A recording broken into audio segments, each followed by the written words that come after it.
so I've just written a load of introduction stuff, which I guess I won't say now. But hi everyone.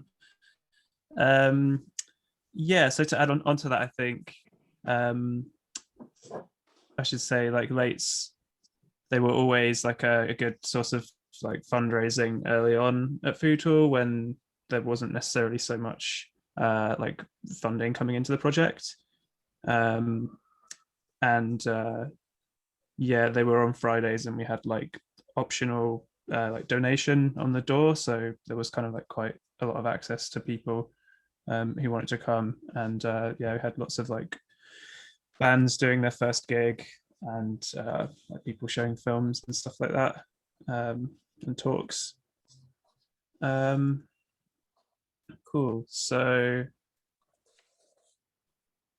yeah, so we noticed that there are a lot of people doing arts related stuff at Foodhall, like volunteers, cafe attendees, and friends, and also just around Sheffield as well, especially um, sort of in 2019. It seemed like it's just like everyone was trying to do something to do with the arts, but yeah.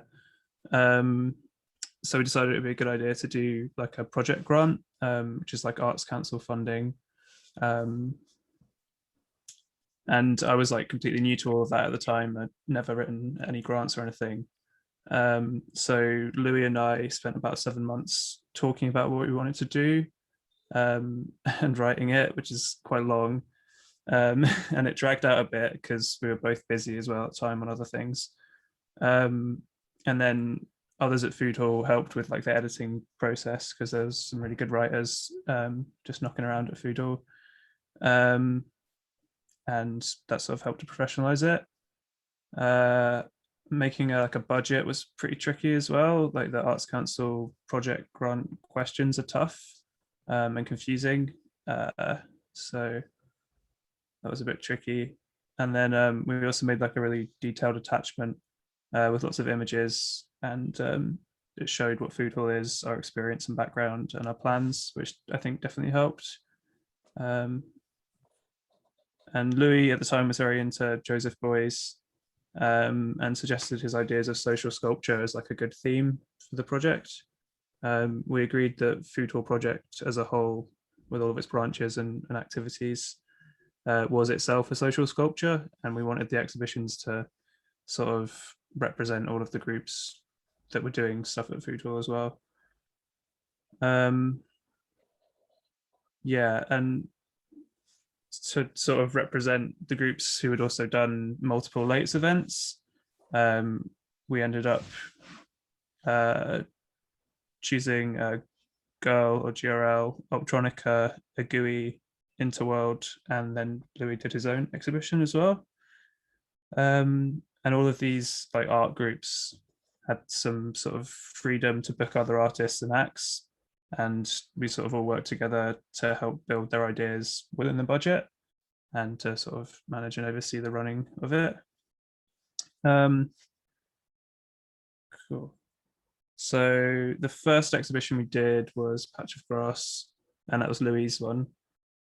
He wanted to use it to draw attention to ideas and questions about land rights, architecture, and public land.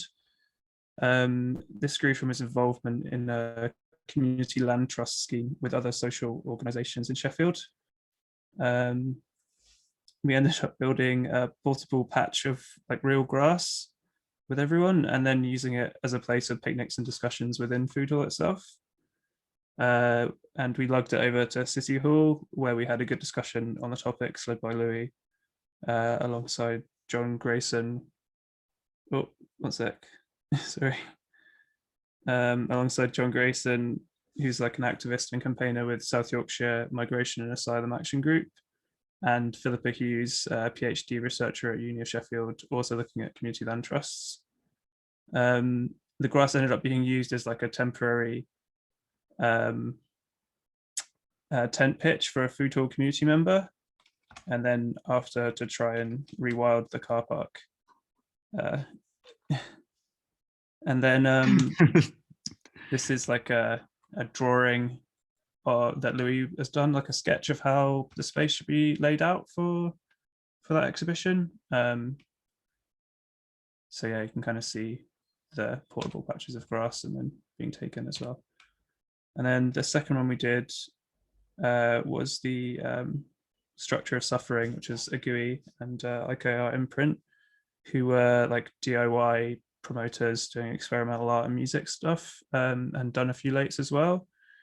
We wanted to showcase their sort of strange work that they were doing, and this was their first big exhibition.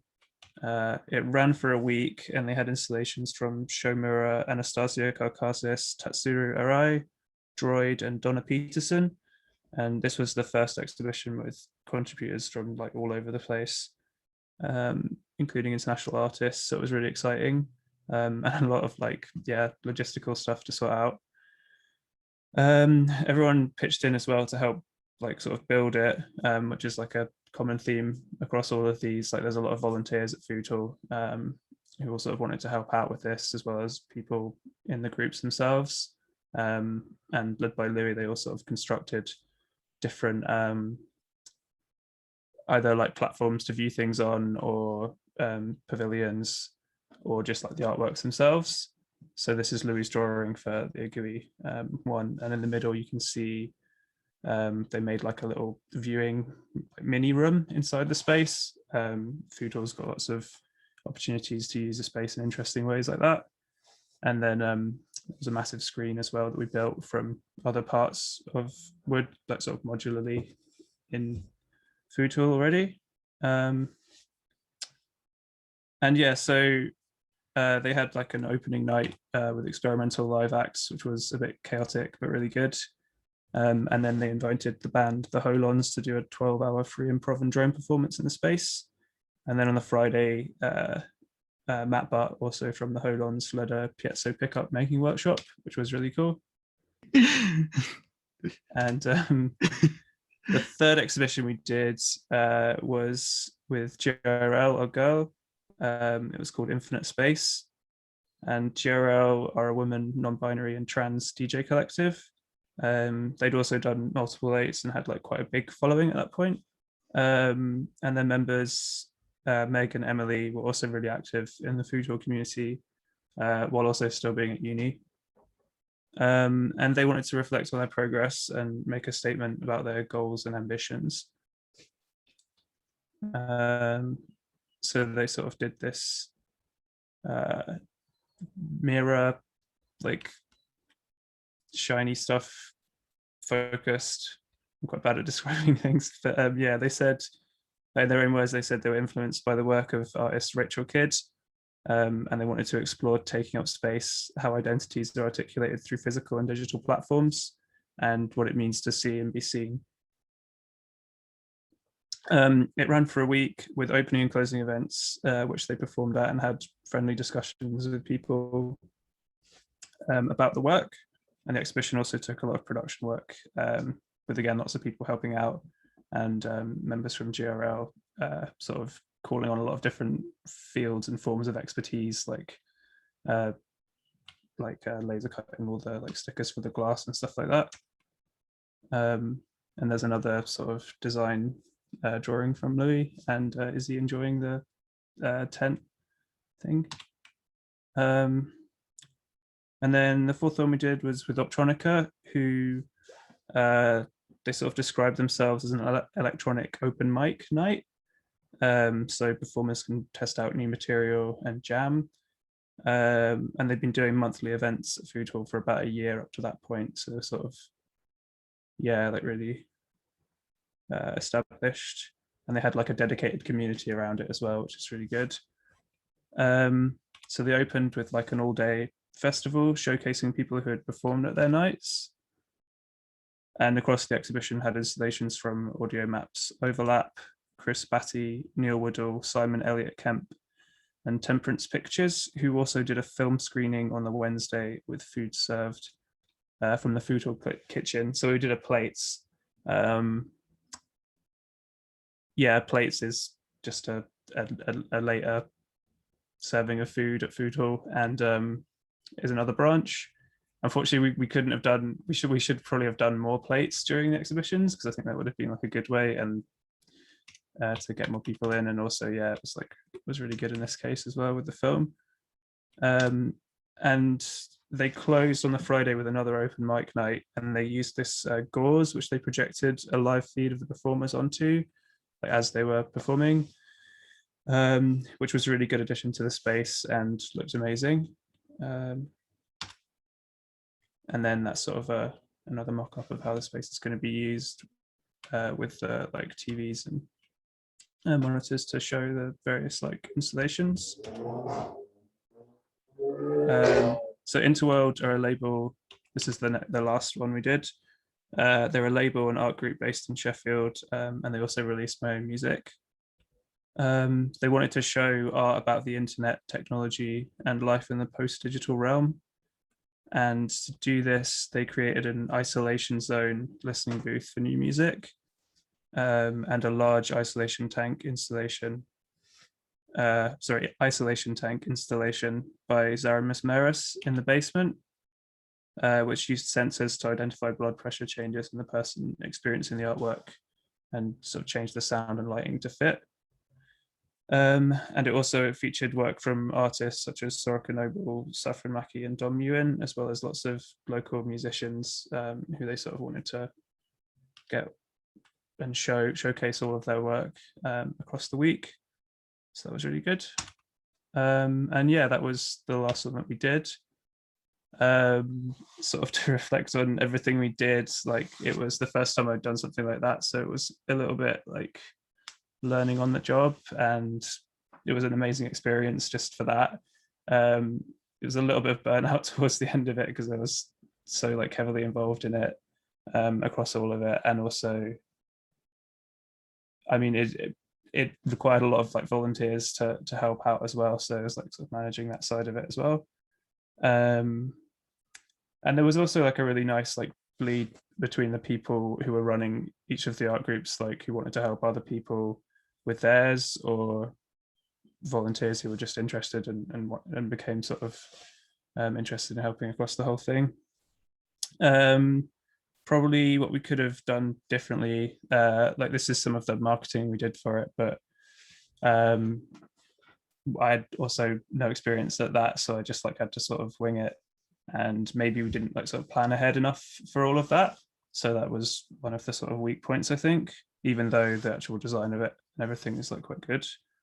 So various people helped with that as well. And yeah, like managing the budget and procuring all the materials and stuff like that was quite tricky. As someone who's not done that before either. Yeah, so I think that's basically it. Like, that was just before the pandemic hit as well. It was like right at the end of 2019, and yeah, hopefully we can do some more art stuff at Foodhall again soon. Cool, thanks. Great, thanks so much, James.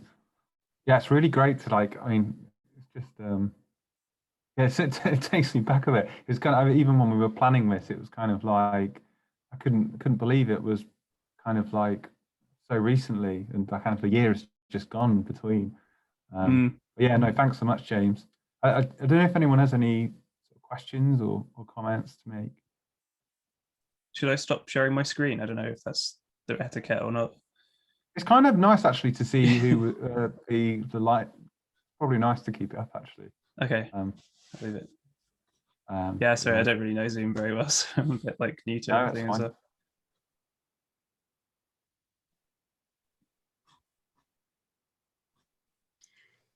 I've just got a question for you, James. Obviously, there's quite a lot of conceptual art here. So I was just intrigued in terms of, with Foodhall's philosophy, and, we had the question before about gentrification, but about, what kind of audience did you have that? Did you find there was a certain demographic? You're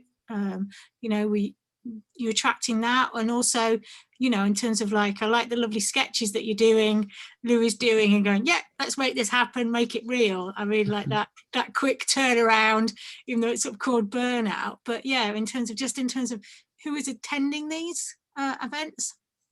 Yeah, so I guess there's two like streams to sort of answer that. Like, the first and most important thing to say is that I actually probably should have covered this. I didn't really go like in depth enough on it. Is that the exhibitions were running alongside the cafe. So that meant that people were coming in off the street throughout the week as well. And we got just like Foodhall regulars sort of interacting with it. And it was really, interesting to see how people took it and how people, sort of had a bit more access to sort of strange and new work. And then also the groups that were doing the work, they'd all been doing stuff at Foodhall before, so they all had their own little sort of micro communities within the larger Foodhall community. And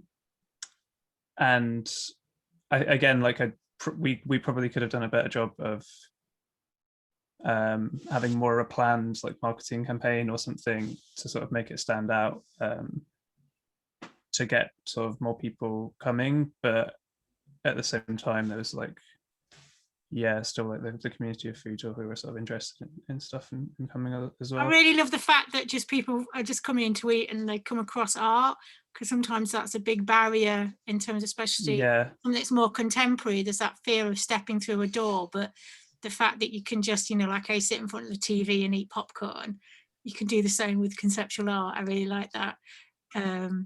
Just munch your food and there it is. You don't want to go get a cup of tea. That's sort of what really intrigues me on that element, especially as a arts practitioner. So I like it.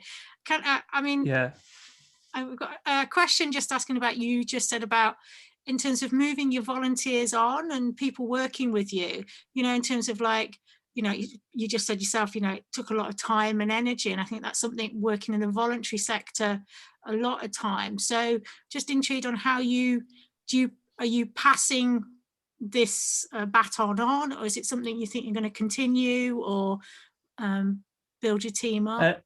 So I decided to, it was before the pandemic hit, I decided to sort of focus on doing my own music for a bit, because I felt like I'd done a lot of stuff with this, and it sort of made me a little bit more confident to do more of my own stuff. So that's what I did over 2020. And then when things are starting to open back up, I want to come back into Foodhall and help with stuff, but probably not in such a big role as this again. I know that Louis is possibly thinking about doing another project grant application, and hopefully I'll be like doing something around that, but I'm not sure too much yet because it's sort of early days. I think congratulations on getting the Arts Council. It is a really difficult form, and I don't think people appreciate how long and time consuming that it's labyrinthine. So well done. I look forward to seeing some more adventures in the future. Thank you. Thank you, James. So is there any other more questions that anybody'd like to place here for James Rogers before we move on to our next guests? Before we go on, I'm just checking through my screen. There isn't. So if James, if I can ask you to stop sharing your screen for me, that'd be great. And I'll hand over to the other James to let you introduce our next presenters. Thank you. Great, thanks. Thanks so much again, James. Now I'll pass you over to so Hannah and Ross from Social Pickle. So I'll just briefly introduce what we're about to talk about. So and about Social Pickle themselves. So Social Pickle is exactly what it says on the bottle. So it's bringing people together to share the joys of foraging, fermenting, and pickling and producing. So they're based out of the Foodhall Project, and they harness the seasons and the surplus of Sheffield, channeling the flavours of the city and sharing it out in jar-sized portions.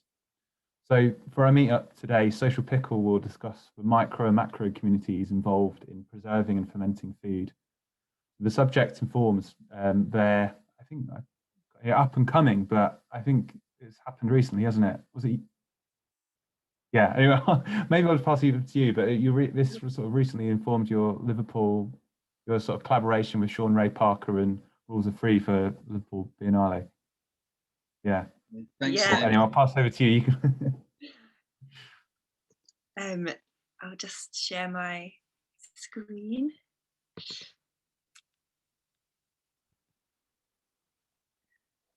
Okay.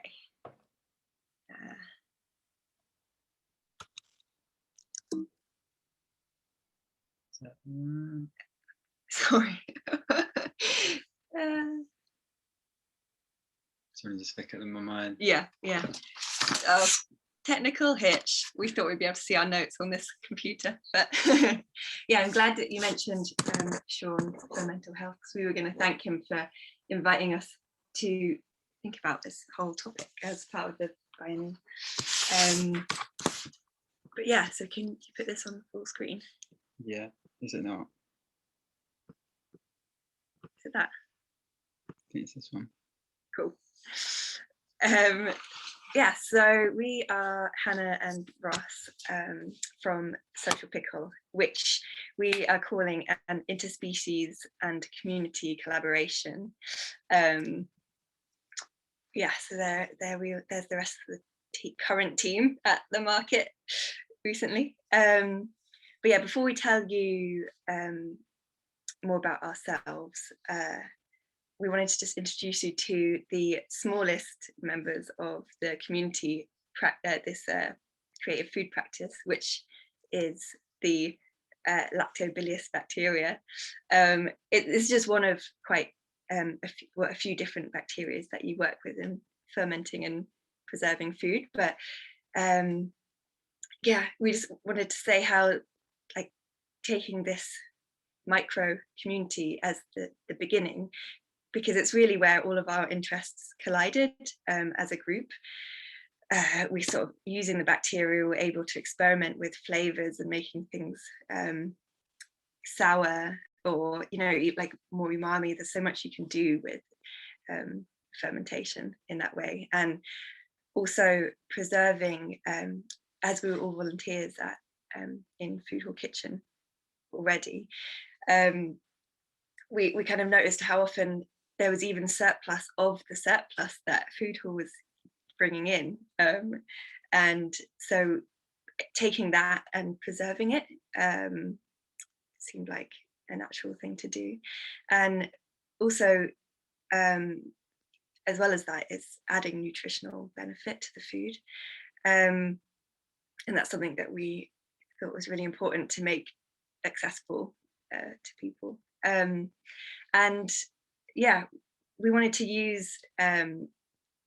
create a project as a platform to talk about coexistence with bacteria, and sort of the indications of opening up in this way could have for wider society, particularly in a time when people have quite lost their trust in their own instincts around food. You know, like, we've got so many use by dates and all this kind of thing on packages, and whereas actually you could just get something out of the fridge and smell it and pretty much trust your instincts to know whether it's gone off or not. And that's what fermentation and food preservation is kind of a practice in, is just like learning how to work with your own instincts.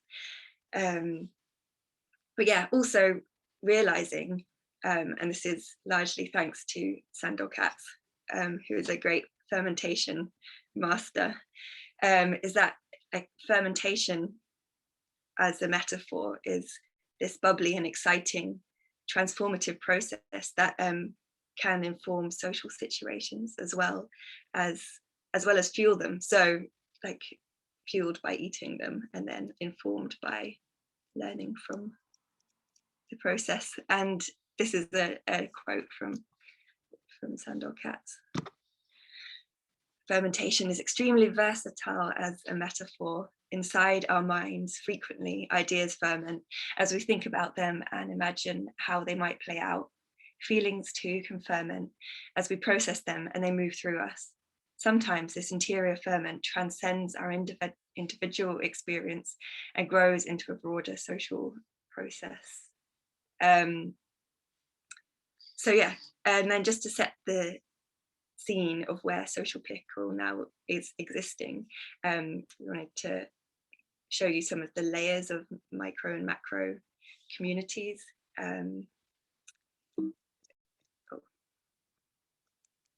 Yeah, so obviously we are born out of the community of Foodhall, which there's already been lots mentioned and spoken about.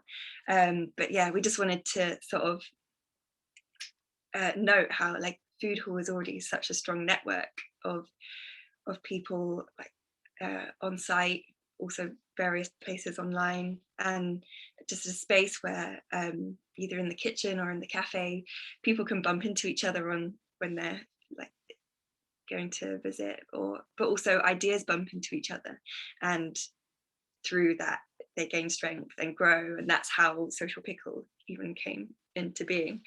And so yeah, and then Foodhall itself being a micro community actually in the larger setting of Sheffield as a city, and we found it interesting to think of the city being full of both functional and dysfunctional systems, which is what we're all trying to grapple with. And it's similar in a way to the good and bad bacteria within a ferment. There's some that you really want to try and harness, and they all help you to sort of figure out how to live with or deal with the ones that aren't so good for us. Yeah, so then as Social Pickle, as a community, we're just a bunch of people. We wouldn't have met necessarily if it wasn't for Foodhall. We came together with different backgrounds, but it's just really nice to know that like it doesn't really matter where you've come from. If you've got a sort of similar interest as someone else, you can end up creating a project together. So yeah, I'll pass on to Ross now. Cool. See that there? Yeah. Do you want to swap around? No, I'll be all right. Yeah, so I'm going to talk about the macro communities that are a bit more involved, I guess, beyond us, because we really want to see ourselves existing within the larger, more like human social context, for this like interspecies collaboration to really benefit beyond ourselves and Foodhall, and hopefully sort of ripple out into like the healthy bacteria throughout the people of Sheffield. And I guess that will really come into play when we do more public facing stuff. Like, did you mention that we started last year? During the pandemic? Yeah. No, I didn't mention. So yeah, because we started within the pandemic, but you know, like we're focused on the social aspect of pickling. We really hope that, you know, this year we'll be able to go a bit more public and interact with more people. This is a picture of Matt at it was a Sheffield vegan market a couple of weeks ago, and we had all of these pickles and krauts, kimchis, fermented bananas, banana caramel, yeah, a marmalade. And it was really great, and we actually like sold out of all those things on the day, which was really nice. And you know, lots of people came down who knew about us, but a lot of people were just walking through Sheffield, and so that feels like a really great way to sort of expand our community and be involved in the larger one. And we also want to tap into wider food networks that exist, and hopefully like we can input into them as much as drawing from them. For instance, like we've begun conversations with local farms and gardens and growers, and we can try and help them capture and store the nutrients that exist within these gluts. Or, you know, in a lot of farms cases, they have like sometimes have a second crop that they normally just leave to rot down and return to the soil. But these can be like an additional value to them, which we can, you know, we can bring the tools along to do stuff like that. And we'd really like these relationships to become sort of interdependent and reciprocal, like offering knowledge for time, or produce for pickles, or just processing gluts communally and getting like hidden values and sort of benefits for everyone.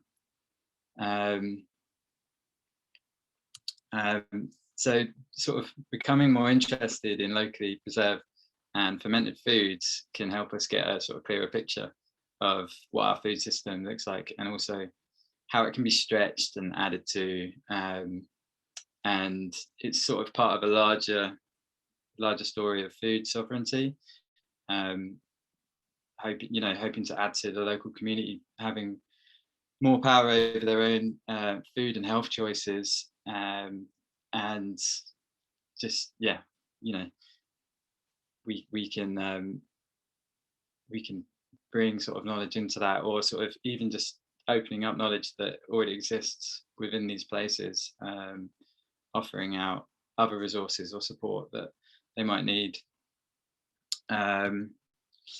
There's another giant sort of community macro sort of scale is foraging, and like this exists on this bed of ancient indigenous knowledge that is just completely vast. It's like beyond anything, and so like we're all keen foragers and are really interested in what's growing locally, and how we can sort of harness those natural flavors, and the wild food doesn't have to be that wild. It exists like around the city and hedgerows, but also further out in woods and beyond. Am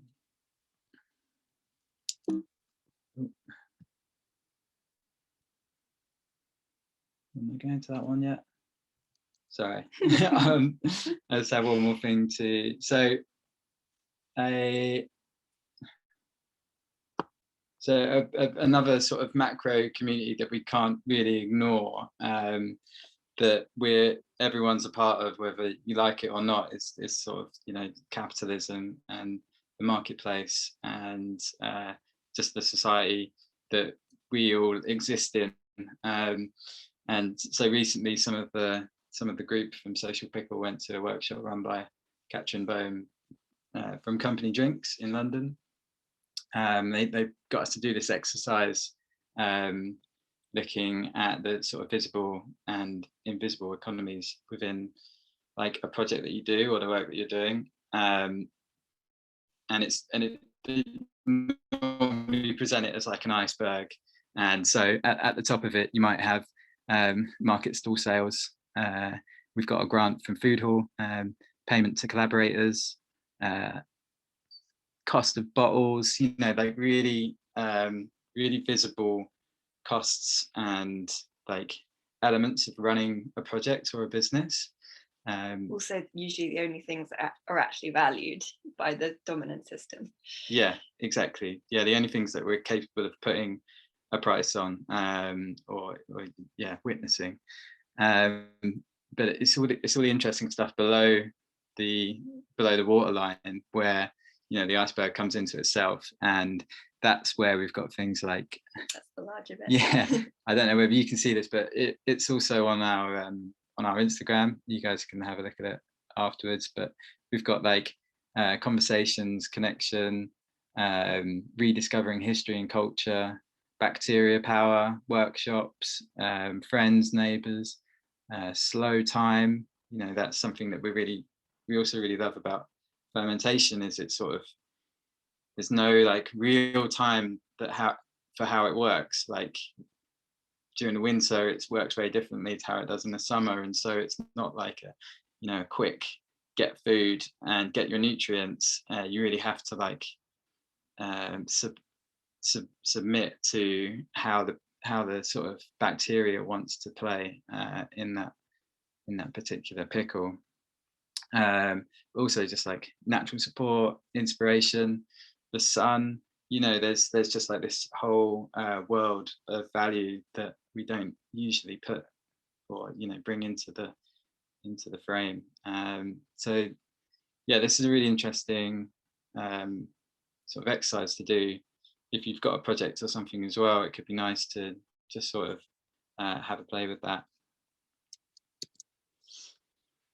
And then I'm just going to quickly say sort of how all of this that we've been talking about is sort of going to become realized, or like, yeah, how is it going to be real?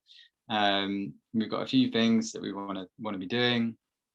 Glut clubs, which we're hoping soon to be allowed to invite people along to regular processing parties, and experimental labs where we'll work with whatever seasonal or social gluts have found their way to us. And this will just be a place to like share knowledge and like gain confidence and sort of just connect. Even like a place where like people and can bring their own sort of cultural pickles and stories that can be sort of shared out in a wider space.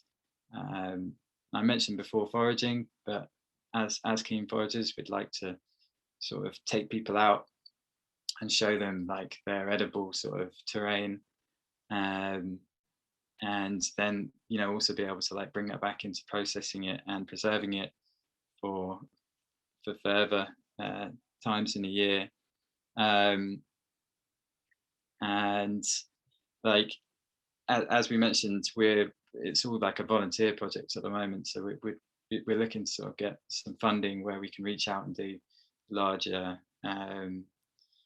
sort of projects, potentially with like schools or like different groups, and really talk about the fun and the surprise that is in fermentation, and how it's all a part of our lives anyway, but like without us knowing about it, and how we can sort of just do it a little bit more and have a bit more power and influence over the just flavors and the foods that we're all consuming. So as we want all of these and all of our work to be like as accessible and as attendable as possible, we hope that we'll be able to offer them at various times of day in various places and situations, and always on a pay what you can basis, different levels of support for those who wish to come along. And it's also why our products are a pay what you can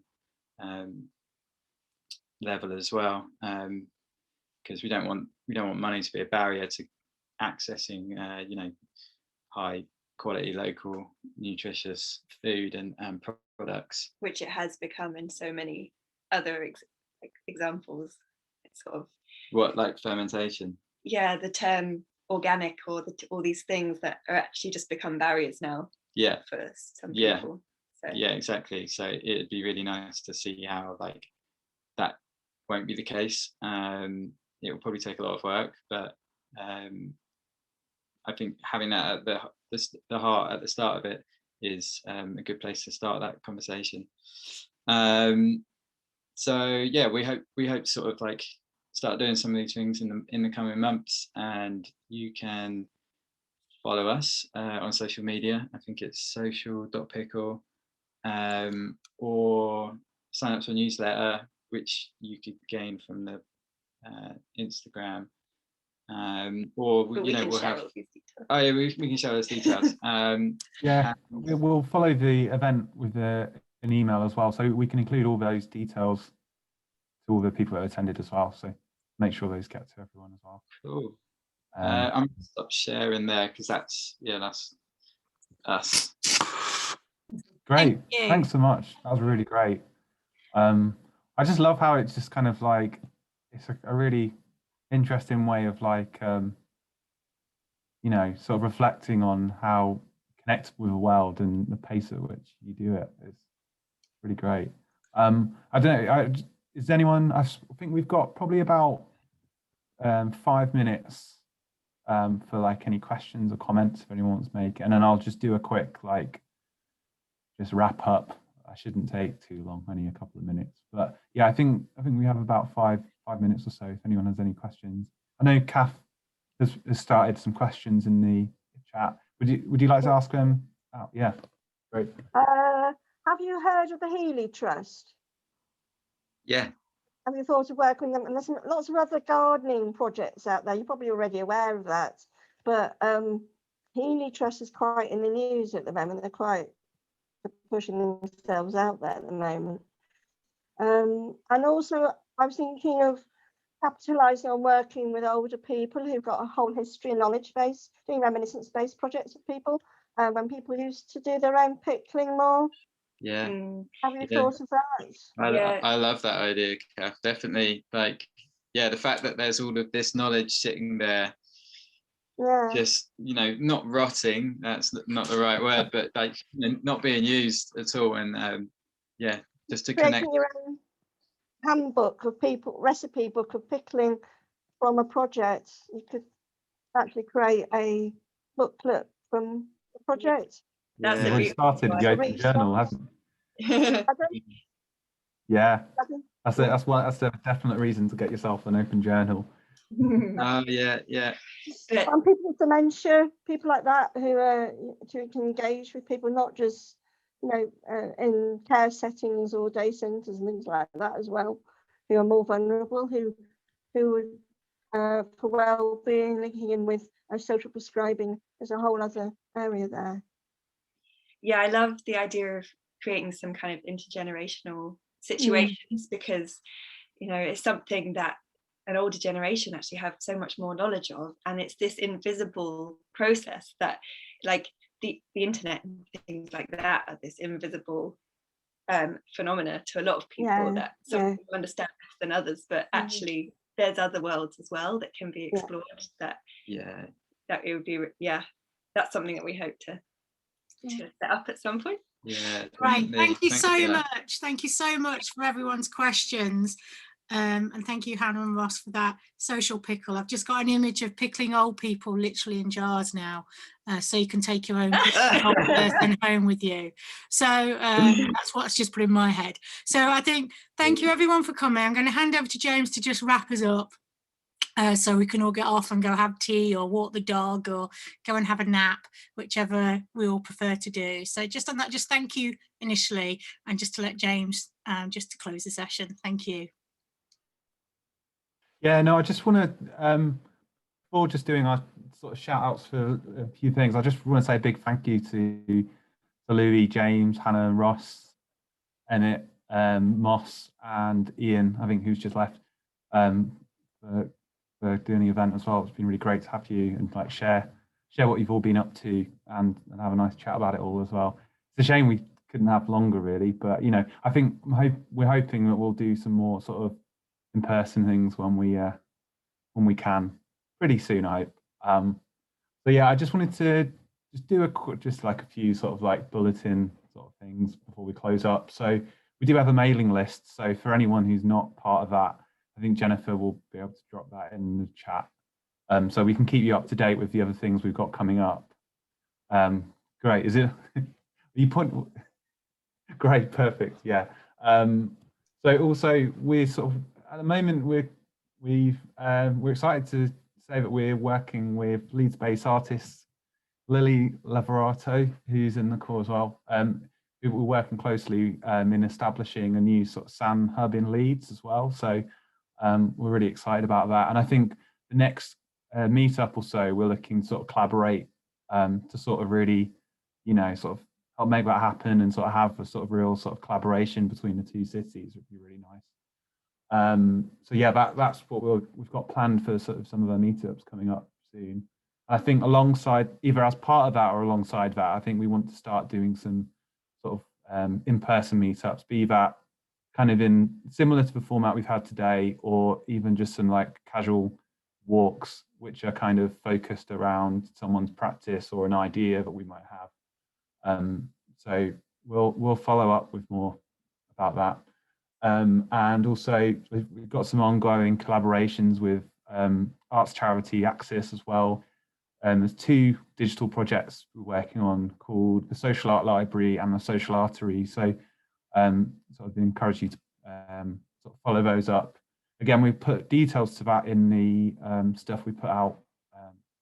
You know, as you've all signed up for the tickets, we can share that information with you with that. So to be honest, not to keep you too much longer, I think we might actually do it. We might actually finish bang Right. on. I think in the 1 minute that you've got left, I want everybody to type in the dish that they really wanted to share with other people that you did in your breakout rooms that we weren't privy to. So get your typey fingers on or insert a picture.